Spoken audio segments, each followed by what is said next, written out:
नमस्कार। इस एक्सप्लेनर में आपका स्वागत है। आज हम एक ऐसी चीज के बारे में बात करने वाले हैं जो हमारे चारों तरफ है, पर हम उस पर ज्यादा ध्यान नहीं देते। हाँ, प्रकाश यानी लाइट। चलिए देखते हैं कि कैसे 10वीं सदी की भौतिकी से लेकर आज के मॉडर्न स्मार्टफोन्स के अंदर छिपे जटिल एल्गोरिथम तक प्रकाश ने अपना ये हैरत अंगेज सफर तय किया है। तो आज के इस एक्सप्लेनर का रोड मैप कुछ इस तरह होगा।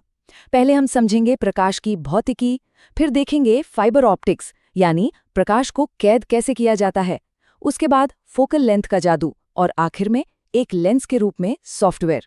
चलिए पहले सेक्शन से शुरुआत करते हैं, प्रकाश की भौतिकी। इसमें हम परावर्तन और अपवर्तन के उन बेसिक नियमों को देखेंगे जो हर चीज का आधार हैं।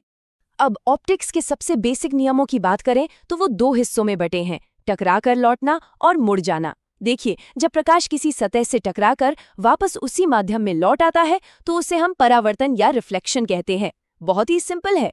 लेकिन जब प्रकाश किसी नए माध्यम में एंट्री लेता है और थोड़ा सा मुड़ जाता है, अपना रास्ता थोड़ा बदल लेता है, बस वही अपवर्तन या रिफ्रैक्शन कहलाता है। अब ये स्लाइड थोड़ी खास है। यहाँ आप स्नेल का नियम देख सकते हैं।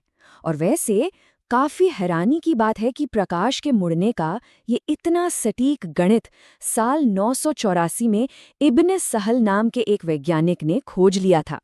ये मैथमेटिकल फॉर्मूला हमें बिल्कुल एग्जैक्ट बताता है कि प्रकाश आखिर कितना और कैसे मुड़ेगा। इस अमूर्त गणित को समझने का एक बहुत ही खूबसूरत तरीका है फर्माट का सिद्धांत। इसे एक लाइफ गार्ड के उदाहरण से समझते हैं। मान लीजिए एक लाइफ गार्ड को डूबते हुए इंसान को बचाना है, तो वो पानी में धीरे धीरे तैरने के बजाय रेत पर ज्यादा दौड़ना पसंद करेगा, क्योंकि वो रास्ता तेज है ना? प्रकाश भी बिल्कुल यही करता है। वो हमेशा सबसे जल्दी पहुंचने वाला यानी सबसे कम समय लेने वाला रास्ता ही चुनता है। और यहीं से एंट्री होती है अपवर्तक सूचकांक या रिफ्रैक्टिव इंडेक्स की। असल में ये इंडेक्स हमें एग्जैक्टली ये बताता है कि कांच या पानी जैसा कोई भी मटेरियल प्रकाश की गति पर कितनी जोर से ब्रेक लगाता है।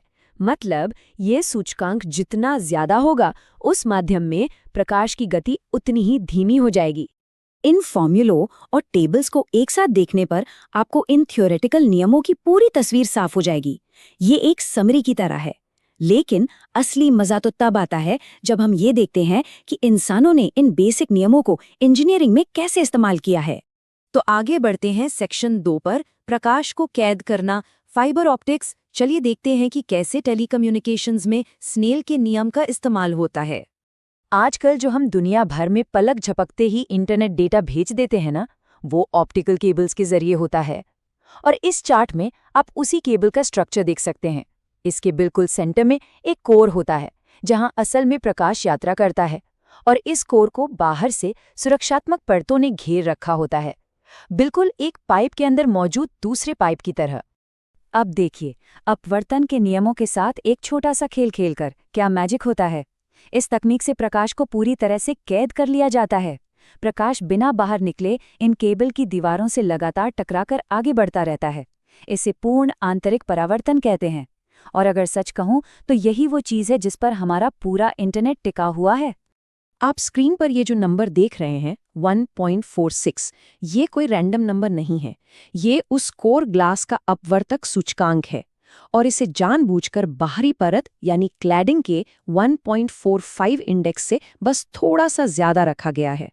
और ये बिल्कुल मामूली सा अंतर ही इस बात की गारंटी देता है कि प्रकाश हमेशा उस केबल के अंदर ही ट्रैप रहेगा।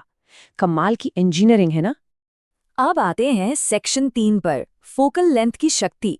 यहाँ हम बात करेंगे प्रकाश को मोड़ने के पीछे छिपी हुई कला के बारे में। डेटा ट्रांसमिशन को थोड़ी देर के लिए साइड में रखते हैं और बात करते हैं फोटोग्राफी की। यहाँ फोकल लेंथ का कॉन्सेप्ट सबसे इम्पोर्टेंट है। असल में कैमरा सेंसर और उस पॉइंट के बीच की दूरी जहाँ प्रकाश की किरणें मिलती हैं, उसे ही फोकल लेंथ कहते हैं। और ये मेजरमेंट इसलिए इतना ज़रूरी है क्योंकि यही तय करता है कि कैमरा एग्जैक्टली कितना बड़ा सीन कैप्चर कर पाएगा। इन दोनों एक्सट्रीम्स को कंपेयर करके देखिए। एक 16 mm का छोटा लेंस एक बहुत ही बड़ा और चौड़ा नज़ारा दिखाता है, वहीं दूसरी तरफ एक 1200 mm का लंबा लेंस उस पूरे नज़ारे को काटकर एक छोटी सी पर बेहद सटीक खिड़की में बदल देता है। इस स्केल पर फोकल लेंस का पूरा सफ़र देखिए। 16 mm से आप बड़े बड़े पहाड़ और लैंडस्केप्स कैप्चर कर सकते हैं, और अगर किसी दूर बैठे पक्षी को देखना हो तो 1200 mm का टेलीफोटो लेंस काम आता है। और इनके ठीक बीच में आता है 50 mm लेंस, जो दुनिया को बिल्कुल वैसा ही दिखाता है जैसे हमारी अपनी आंखें देखती हैं।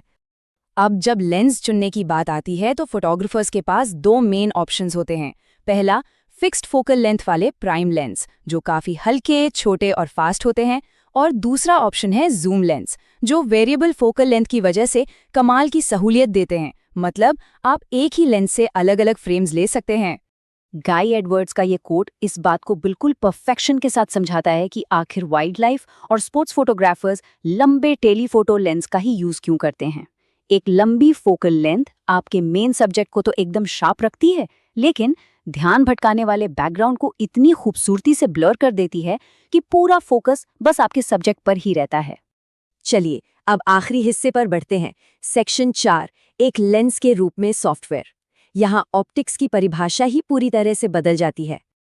अब तक हमने देखा कि कैसे हमने कांच की शेप बदलकर प्रकाश को कंट्रोल किया, लेकिन जरा सोचिए, क्या हो अगर एक लेंस सच में पढ़ सके। गूगल लेंस जैसे टूल्स इसी सवाल को सच करते हैं और लेंस की पूरी डेफिनेशन ही बदल कर रख देते हैं। इस टेबल में हम देख सकते हैं कि कैसे ये डिजिटल लेंस हमारी रोजमर्रा की परेशानियों को मिनटों में हल कर देता है।